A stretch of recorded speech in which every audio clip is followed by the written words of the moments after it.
Sejarah politik di Indonesia. Indonesia adalah negara demokrasi konstitusional. Berbagai sistem politik sudah dilaksanakan di Indonesia. Namun, tahukah kamu apa sajakah sistem politik yang sudah diterapkan di Indonesia? Berikut adalah sistem politik yang pernah diterapkan di Indonesia dari tahun 1900 hingga 1960-an. 1. Periode penjajahan Indonesia. Penjajahan Belanda. Indonesia pernah mendapatkan kebijakan politik etis atau balas budi yang dibuat oleh Ratu Belanda Wilhelmina pada tahun 1901. Politik etis ini merupakan pengakuan bahwa Belanda memiliki hutang budi kepada orang pribumi asli Indonesia yang bertujuan untuk meningkatkan standar kehidupan penduduk asli Indonesia.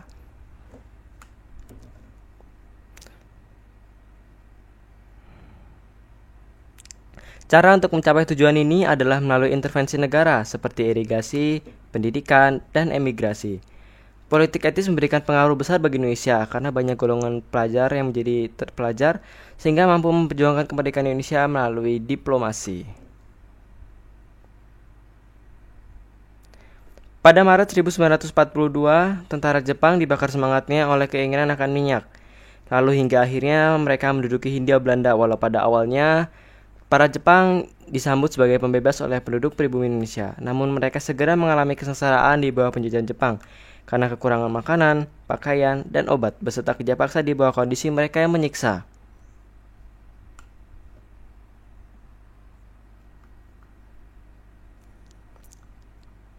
Kedua, Orde Lama Soekarno.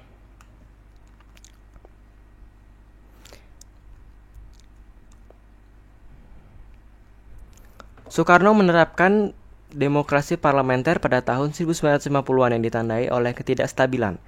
Alasan utamanya adalah perbedaan sudut pandang mengenai dasar ideologis negara.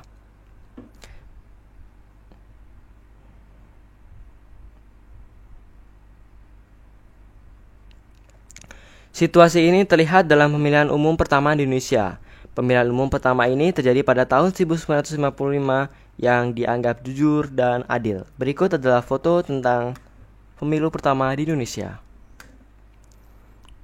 Dan ini adalah daftar pemenang pemilu pertama pada 1955 yang dua partai Islam besar yaitu Masyumi dan Nahdlatul Ulama atau NU yang mendapatkan masing-masing 20,9 suara dan 18,4% suara. Dan PNI meraih 20,3% suara, sementara PKI meraih 16,4 suara. Ini berarti tidak ada mayoritas satu partai yang bisa menguasai pemerintahan, sehingga kabinet di masa parlementer dibentuk dengan membangun koalisi-koalisi antara berbagai aliran ideologi. Berikut adalah penjelasan dan ketua tentang partai pemenang pemilu pada tahun 1955. Kalau Partai Komunis Indonesia dipimpin oleh DN Aidit, sementara pada Nahdlatul Ulama pada kala itu dipimpin oleh Kiai Haji Idam Khalid. Dan Partai Masyumi dipimpin oleh Sudirman Wijo Sarjojo. Dan Partai Nasionalis Indonesia dipimpin oleh Sidik Jojo Soekarto. Soekarno sadar bahwa periode demokrasi liberal telah menghambat perkembangan Indonesia karena perbedaan ideologis dalam kabinet. Solusi yang diterapkan oleh Soekarno adalah demokrasi terpimpin, dan akhirnya Soekarno membubarkan parlemen karena perbedaan ideologis tersebut. Soekarno juga sadar bahayanya bagi kedudukan bila militer menjadi terlalu kuat. Karena itu Soekarno mengandalkan dukungan dari PKI untuk mengimbangi kekuatan militer, baik militer maupun PKI menjadi bagian dari filosofinya yang disebut Nasakom.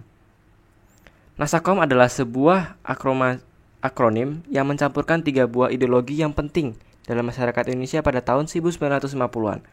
Yang pertama yaitu adalah nasionalisme.